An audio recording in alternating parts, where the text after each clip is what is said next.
Warning! Bitag Live Morning caters to mature audiences. Topics discussed are particularly on hot, timely, current issues purposely intended for Filipino viewers and listeners worldwide. Discussions may contain language that may not be appropriate for some sensitive audiences. If you do not approve of the content listed above, please do not watch our videos. If you wish to continue, we strongly advise that you proceed with caution. Viewer maturity is advised. Etong mga sinasabi natin, mga politiko na hinalal sa Kongreso, sa Senado, at yung ibang nasa media na gusto ho nila maging armchair critics or armchair general. Alam mo ibig sabihin noon? Idiomatic expression. Nakaupo ka lang lagi sa silya mo, tapos magbibigay ka ng komentaryo, spekulasyon nyo sa iyong pananaw, komentaryo mo, opinion mo, tapos lahat sa nakikita mo, gagawa ka ng spekulasyon mo, tapos gagawa ka na in aid of legislation. Naintindihan man ho natin, trabaho ho talagang gumawa ng batas. Sabi rin ho si Tito Beltran na aking kaibigan, pagkagawa nila ng batas, hindi naman nila trabahong makialam sa mga gawain ng hekutibo at hindi nila trabahong makialam pagdating sa mga proyekto. Yan naman ang gusto nila, sausawero, pakialamero, ng mga angkasero, aangkas sa mga issue.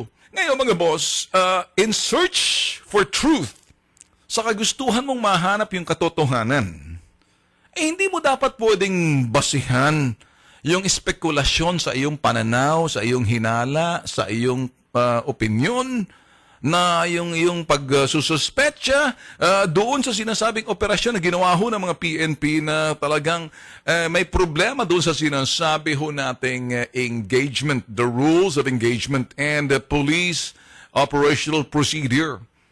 Mga boss kayo dyan sa Senado, Laila de Lima, Senator Franklin de Relon, tapos sasabihin ho natin ni Sonny Belmonte, kahit na ikaw, Vice President Leni Robredo, lahat naman kayo kulay dilaw eh. Kayo mga mambabatas, magaling kayo gumawa ng batas. Marami tayong batas sa Pilipinas. Karamihan sa mga batas na yung butas-butas na ala nang pakialam sa sobrang dami, hindi nyo malaman kung ano yung mga batas na pinagagawa ninyo. Ngayon, gusto nyo pang magkaroon ng in-aided legislation para gumawa ng batas doon sa mga operational manual ng PNP. Sabi nga na General Bato, anin mo pa yung mga batas na yan? Sinusunod naman namin yung sinasabing procedural, yung mga aspect ng police operations, basta yung sinasabing rules of engagement. Sa kagustuhan nyong mahanap yung katotohanan in search for truth, Senator Laila de Lima, Senator Franklin Drilon, the love team of love team when it comes to the looking at the issues dito sa pananaw nila sa issue na to, Congressman Sonny Belmonte and Vice President Leni Robredo and some yellow bleeding hearts sa Kongreso. At kung sino man kayo, makinig kayo. Alam nyo, madali kasi gumawa ng in-aid of legislation. Ang problema sa inyo, ang asal ugali ninyong baguhin ninyo.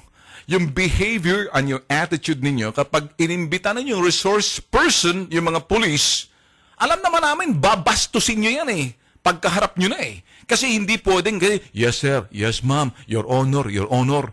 Kasi bubulyawan nyo na, magkakaroon ng public reprimand. Hihiyain nyo. Ilang beses na nangyayari yan pag hindi lang, kaya yung mga resource person hindi na pumupunta, pinapadala lang yung mga bagay na sige sigawan, ikaw na lang pumunta ron. Sige tanggapin mo lang mga sigaw. Kaysa naman ako baka mag-away kami.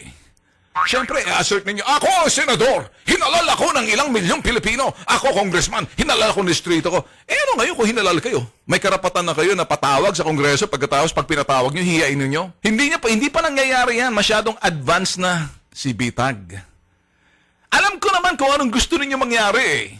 Kaya kayo nagbibigay ng sinasabing in aid of legislation, you bleeding heart, yellow heart, bleeding yellow heart.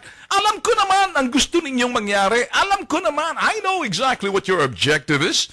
Alam ko kung ano ang gusto ninyong mangyari.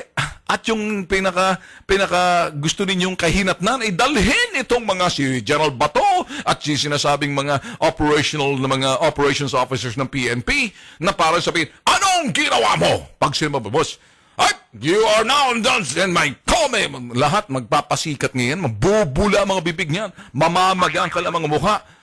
sa ngalan ng sinasabing angkas, sakay, sausaw. Bad news na nga nangyayari. Dadagdagan niyo pang mga putok sa buho kayo eh. Nakikita niyo yung bad news ngayon. And search for truth. Para doon sa iba, hindi magandang balita. But that's the promise na sinasabi ni President Digong. 6 months, 3 months to 6 months, 15 days pa lang mga boss, ala pa nga. Ang dami niyo ng kiyaw-kiyaw. Paano na lang pag natapos ng isang buwan? Sobra na. Dagdagan pa. Sige pa.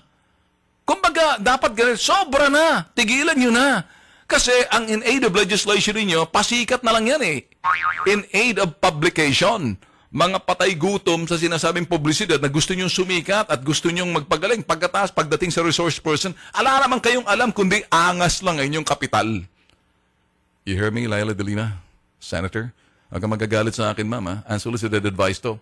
Senator Franklin Drilon, I know that you're also good. I mean, Vice President Lenin Roberto listening. As well as ikaw, sinasabi ho natin dito sa, sino pa to? Sonny Belmonte and the rest of you in the bleeding yellow hearts. Sana makinig kayo rito.